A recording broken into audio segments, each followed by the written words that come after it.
Hello everyone, कैसे हैं आप सब। आज हम बात करेंगे कुछ फाइनेंशियल रेशियोज के बारे में जो आपको मदद करेगा सही स्टॉक चुनने में, इन्वेस्ट करने के लिए। सबसे इम्पॉर्टेंट है ये 5 रेशियोज जिसके बारे में आज हम बात करेंगे। ये सारे कुछ सिंपल फॉर्मूला बेस्ड टेक्निक है जिसकी मदद से आप समझ पाएंगे कि आपको कौन सी कंपनी में इन्वेस्ट करना चाहिए और कौन सी कंपनी में नहीं। So let's begin. सबसे पहले है earning per share, in short EPS. ये बताता है कि आपकी कंपनी का जो एक शेयर है वो कितना कमाता है। हमेशा ईपीएस ईयर आफ्टर ईयर बढ़ना चाहिए क्योंकि इससे पता चलता है कि आपकी कंपनी का जो प्रॉफिट है वो बढ़ रहा है। अब प्रॉफिट कितना हुआ वो आपको प्रॉफिट एंड लॉस स्टेटमेंट से जानने को मिलेगा, जिसके बारे में हमने इस वीडियो के पार्ट 1 में डिस्कस किया था। आप एक बार वो वीडियो देख लीजिए, आपको आई बटन पर उसका लिंक मिल जाएगा। तो समझते हैं ईपीएस को एक एग्जाम्पल के साथ। मान लीजिए कोई एक कंपनी है XYZ जिसका नेट प्रॉफिट 2019-20 में अपने सारे एक्सपेंसेस के बाद 20 करोड़ है और उस कंपनी के पास टोटल नंबर ऑफ शेयर्स है 35 लाख। अब पर शेयर प्रॉफिट कितना हुआ वही होता है ईपीएस, जैसा कि आप देख सकते हैं 57.1 रुपीस। अगर नेक्स्ट ईयर वो कंपनी अच्छा परफॉर्म करती है तो और प्रॉफिट होगा कंपनी को। अब जब कंपनी का total number of shares constant है तो उसका ईपीएस बढ़ेगा। इनडायरेक्टली आपको पता चलेगा कि कंपनी को प्रॉफिट हो रहा है और आप उसमें इन्वेस्ट करेंगे सोच के कि ये कंपनी आगे जाके और अच्छी परफॉर्म करेगी। आपको अगर कुछ सीखने को मिला तो वीडियो को लाइक ज़रूर करें और चैनल को सब्सक्राइब करें ताकि आगे भी आपको ऐसे ही इन्वेस्टमेंट रिलेटेड वीडियोज़ मिलते रहे। ये मोस्ट इम्पॉर्टेंट है और आपने सुना भी होगा, पीई रेशियो मतलब प्राइस टू अर्निंग रेशियो। आप इसका फॉर्मूला देखिए, एक शेयर का प्राइस डिवाइडेड बाय ईपीएस। अब फ्यूचर में जब भी ईपीएस चेंज होगा उसका सीधा इफेक्ट आपको पी रेशियो और उसके शेयर प्राइस पे देखने को मिलेगा। अब कोई भी कंपनी ओवर वैल्यूड या अंडर वैल्यूड है वो आपको पी रेशियो से पता चल जाएगा। अगर किसी कंपनी का पी रेशियो उसके सेक्टर के पी रेशियो से कम है तो मतलब वो कंपनी अंडर वैल्यूड है और आपको उस कंपनी में इन्वेस्ट करना चाहिए। अब समझते हैं पी रेशियो को एक एग्जांपल के साथ। मान लीजिए कोई कंपनी है जिस XYZ जिसका पी रेशियो है 20। तो इसका क्या मतलब है?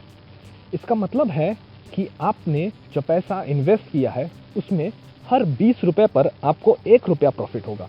अब आप बताइए मुझे, आप कौन सी कंपनी को प्रेफर करेंगे, हाई पी रेशियो या लो पी रेशियो? मुझे नीचे कमेंट्स में बताएं। जो कंपनी XYZ हमने लिया, मान लीजिए वो एक फार्मा कंपनी है और अभी के टाइम पे फार्मा कंपनी का पी रेशियो है 33.9 और इस कंपनी का पी रेशियो है 20। तो क्या आप इस कंपनी में इन्वेस्ट करेंगे? नेक्स्ट है पीबी रेशियो मतलब price to book ratio. Formula इसका हम थोड़ी देर बाद देखेंगे। यहाँ बुक मतलब किताब नहीं है, बुक वैल्यू का मतलब है नेट एसेट जो कंपनी के पास है। जब नेट एसेट बढ़ेगा तो कंपनी का बुक वैल्यू भी बढ़ेगा। अब पीवी रेशियो का फॉर्मूला देखिए। अब देखिए जैसे ही नेट एसेट बढ़ेगा बुक वैल्यू भी बढ़ेगा तो पीवी रेशियो घट जाएगा। आपको हमेशा लो पीवी रेशियो वाले कंपनियों में ही इन्वेस्ट करना है और जैसा मैंने पी रेशियो के लिए कहा था वैसे ही पीवी रेशियो के लिए आपको लो पीवी रेशियो देखना है जिसका पीवी रेशियो सेक्टर से कम हो। सेक्टर के पीवी रेशियो से हमेशा कम होना चाहिए। और क्यों कम होना चाहिए? अगर पीवी रेशियो कम है तो इसका मतलब है कि कंपनी के पास नेट एसेट ज़्यादा है। अगर आपको कुछ सीखने को मिल रहा है तो वीडियो को लाइक करें वीडियो को। नेक्स्ट है पैट मार्जिन।